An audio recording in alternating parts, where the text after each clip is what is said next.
धर्म क्या है? स्वामी विवेकानंद के शब्दों में, ज्ञान के माध्यम से आत्म साक्षात्कार भाग 2। लक्ष्य तक पहुंचने का यही एकमात्र तरीका है, खुद को और दूसरों को ये बताना कि हम दिव्य हैं, और जब हम इस बात को दोहराते हैं तो ताकत आती है। हालांकि सभी धार्मिक प्रणालियां इस बात पर सहमत हैं कि हमारे पास साम्राज्य था और हमने उसे खो दिया है, फिर भी वे हमें इसे पुनः प्राप्त करने के बारे में भिन्न भिन्न सलाह देते हैं।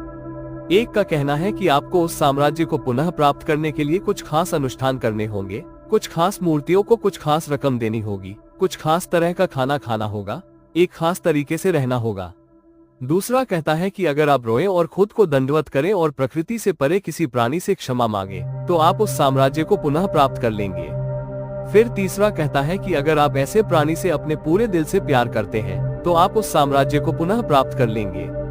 लेकिन आखिरी और सबसे बड़ी सलाह यह है कि आपको रोने की बिल्कुल भी जरूरत नहीं है, आपको इन सभी रस्मों से गुजरने की जरूरत नहीं है, और आपको अपने साम्राज्य को वापस पाने के बारे में कोई ध्यान देने की जरूरत भी नहीं है, क्योंकि आपने इसे कभी खोया ही नहीं था। जो आपने कभी खोया ही नहीं, उसे पाने के लिए आपको क्यों भटकना चाहिए? आप पहले से ही शुद्ध हैं, आप पहले से ही मुक्त हैं। अगर आपको लगता है कि आप मुक्त हैं, तो आप इस पल मुक्त हैं, और अगर आपको लगता है कि आप बंधे हुए हैं, तो आप बंधे हुए ही रहेंगे। यह एक बहुत ही साहसिक कथन है, यह आपको अभी डरा सकता है, लेकिन जब आप इस पर विचार करेंगे और इसे अपने जीवन में महसूस करेंगे, तब आपको पता चलेगा कि मैं जो कह रहा हूँ वो सच है। क्योंकि मान लीजिए कि स्वतंत्रता आपका स्वभाव नहीं है, तो आप किसी भी तरह से स्वतंत्र नहीं हो सकते। मान लीजिए कि आप स्वतंत्र थे और किसी तरह से आपने वो स्वतंत्रता खो दी, तो ये दर्शाता है कि आप शुरू से ही स्वतंत्र नहीं थे। यदि आप स्वतंत्र होते तो आपको इसे खोने का क्या कारण हो सकता था? स्वतंत्र को कभी भी आश्रित नहीं बनाया जा सकता। यदि यह वास्तव में आश्रित है तो इसकी स्वतंत्रता एक भ्रम मात्र थी। तो फिर आप दोनों पक्षों में से आप कौन सा पक्ष लेंगे? यदि आप कहते हैं कि आत्मा अपने स्वभाव से शुद्ध और स्वतंत्र है, तो स्वाभाविक रूप से यह निष्कर्ष निकलता है कि इस ब्रह्मांड में ऐसा कुछ भी नहीं था जो इसे बांध सके या सीमित कर सके। लेकिन यदि प्रकृति में ऐसा कुछ था जो आत्मा को बांध सकता था, तो स्वाभाविक रूप से यह निष्कर्ष निकलता है कि यह स्वतंत्र नहीं थी, और आपका ये कथन कि यह स्वतंत्र थी एक भ्रम है। इसलिए यदि हमारे लिए स्वतंत्रता प्राप्त करना संभव है, तो यह निष्कर्ष अपरिहार्य है कि आत्मा अपने स्वभाव से स्वतंत्र है, यह अन्यथा नहीं हो सकता। स्वतंत्रता का अर्थ है बाहर की किसी भी चीज से स्वतंत्रता, और इसका अर्थ है कि स्वयं के बाहर की कोई भी चीज उस पर कारण के रूप में कार्य नहीं कर सकती। आत्मा अकारण है, और इसी से हमारे पास मौजूद सभी महान विचार निकलते हैं। आप आत्मा की अमरता को तब तक स्थापित नहीं कर सकते जब तक आप ये स्वीकार न करें कि यह अपने स्वभाव से स्वतंत्र है, या दूसरे शब्दों में कि यह किसी बाहरी चीज द्वारा क्रियान्वित नहीं हो सकती। क्योंकि मृत्यु किसी बाहरी कारण से उत्पन्न होने वाला प्रभाव है। मैं जहर पीता हूँ और मैं मर जाता हूँ, इस प्रकार ये दर्शाता है कि मेरे शरीर पर किसी बाहरी चीज द्वारा क्रिया की जा सकती है जिसे जहर कहा जाता है। लेकिन अगर यह सच है कि आत्मा स्वतंत्र है, तो स्वाभाविक रूप से इसका अर्थ है कि कुछ भी इसे प्रभावित नहीं कर सकता, और यह कभी नहीं मर सकती। स्वतंत्रता, अमरता, आनंद, ये सभी इस बात पर निर्भर करते हैं कि आत्मा कार्य कारण के नियम से परे है, माया से परे है। इन दोनों में से तुम क्या लोगे? या तो पहले को भ्रम बनाओ या दूसरे को भ्रम। मैं निश्चित रूप से दूसरे को भ्रम बनाऊंगा। यह मेरी सभी भावनाओं और आकांक्षाओं के साथ अधिक मेल खाता है। मैं पूरी तरह से जानता हूँ कि मैं स्वभाव से स्वतंत्र हूँ, और मैं ये स्वीकार नहीं करूंगा कि यह बंधन सच्चा है और मेरी स्वतंत्रता एक भ्रम है। ये चर्चा सभी दर्शनों में किसी न किसी रूप में चलती रहती है, यहाँ तक कि सबसे आधुनिक दर्शनों में भी आपको यही चर्चा देखने को मिलती है। इसके दो भाग हैं। एक पक्ष कहता है कि आत्मा नहीं है।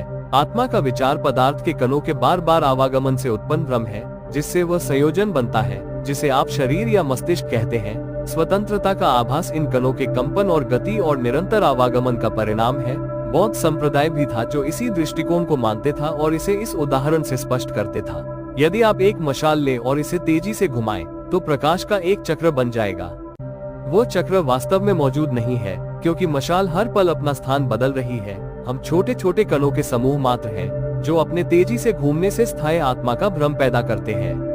दूसरा पक्ष कहता है कि विचारों की तीव्र गति में पदार्थ एक भ्रम के रूप में घटित होता है तथा वास्तव में उसका अस्तित्व नहीं होता। तो हम देखते हैं कि एक पक्ष ये दावा कर रहा है कि आत्मा एक भ्रम है और दूसरा ये कि पदार्थ एक भ्रम है। आप किस पक्ष को लेंगे? बेशक हम आत्मा को लेंगे और पदार्थ को नकारेंगे, दोनों के लिए तर्क समान है। केवल आत्मा पक्ष का तर्क थोड़ा मजबूत है, क्योंकि किसी ने कभी नहीं देखा कि पदार्थ क्या है, हम केवल खुद को महसूस कर सकते हैं। मैंने कभी किसी ऐसे व्यक्ति को नहीं देखा जो खुद से बाहर जाकर पदार्थ को महसूस कर सके, इसलिए आत्मा के पक्ष में तर्क थोड़ा मजबूत है। दूसरा, आत्मा सिद्धांत ब्रह्मांड की व्याख्या करता है, जबकि भौतिकवाद नहीं करता है, इसलिए भौतिकवादी व्याख्या अतार्किक है। यदि आप सभी दर्शनों को अच्छे से परखकर उनका विश्लेषण करते हैं, तो आप पाएंगे कि वे पहले या दूसरे तर्क तक ही सीमित हो जाते हैं। इन दोनों स्थितियों में से इसलिए यहाँ भी अधिक जटिल रूप में, अधिक दार्शनिक रूप में हम स्वतंत्रता और बंधन के बारे में वही प्रश्न पाते हैं। एक पक्ष कहता है कि पहला ब्रह्म है और दूसरा कि दूसरा ब्रह्म है, और निस्संदेह हम दूसरे पक्ष के साथ यह विश्वास करते हैं कि हमारा बंधन एक भ्रम है। वेदांत का समाधान यह है कि हम बंधे हुए नहीं हैं, हम पहले से ही मुक्त हैं। इतना ही नहीं, बल्कि यह कहना या सोचना कि हम बंधे हुए हैं खतरनाक है, यह एक भूल है, यह आत्मसम्मोहन है। जैसे ही आप कहते हैं मैं बंधा हुआ हूँ, मैं कमजोर हूँ, मैं असहाय हूँ, तो आपको दुख होता है। आप अपने ऊपर एक और जंजीर डाल लेते हैं। ऐसा मत कहो, ऐसा मत सोचो। मैंने एक आदमी के बारे में सुना है जो जंगल में रहता था और दिन रात शिवोहम, मैं धन्य हूँ, जपता था, और एक दिन एक बाघ उस पर टूट पड़ा और उसे मार डालने के लिए खींच ले गया। नदी के उस पार के लोगों ने ये देखा और उस आवाज को सुना। जब तक वह आवाज उसके अंदर रही, बाघ के जबड़े में भी जो शिवोहम कह रही थी। ऐसे बहुत से लोग हुए हैं, ऐसे लोग हुए हैं जो टुकड़े टुकड़े होते हुए भी अपने शत्रुओं को आशीर्वाद देते रहे हैं। मैं वही हूँ, मैं वही हूँ, और तुम भी वही हो। मैं शुद्ध और परिपूर्ण हूँ, और मेरे सभी शत्रु भी। तुम वही हो और मैं भी वही हूँ। यही शक्ति की स्थिति है। द्वैतवादियों के धर्मों में महान और अद्भुत बातें हैं। प्रकृति से अलग सगुण ईश्वर का विचार अद्भुत है, जिसकी हम पूजा करते हैं और प्रेम करते हैं। कभी कभी यह विचार बहुत सुखदायक होता है, लेकिन वेदांती कहते हैं ये सुखदायक कुछ ऐसा है जो अफीम के प्रभाव जैसा है, प्राकृतिक नहीं। यह आगे चलकर कमजोरी लाता है, और आज ये दुनिया अब पहले से कहीं ज्यादा ताकत चाहती है। वेदांत कहता है कि यह कमजोरी ही है जो दुनिया में सभी दुखों का कारण है। दुख का एक बहुत बड़ा कारण कमजोरी है।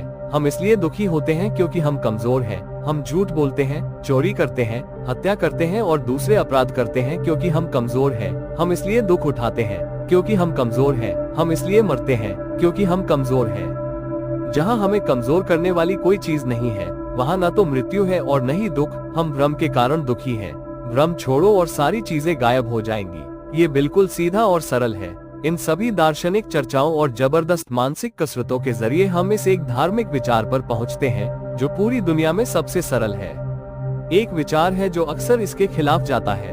वो ये है, मैं पवित्र हूँ, धन्य हूँ। कहना तो ठीक है, लेकिन मैं इसे अपने जीवन में हमेशा नहीं दिखा सकता। ये सच है। आदर्श हमेशा बहुत कठिन होता है।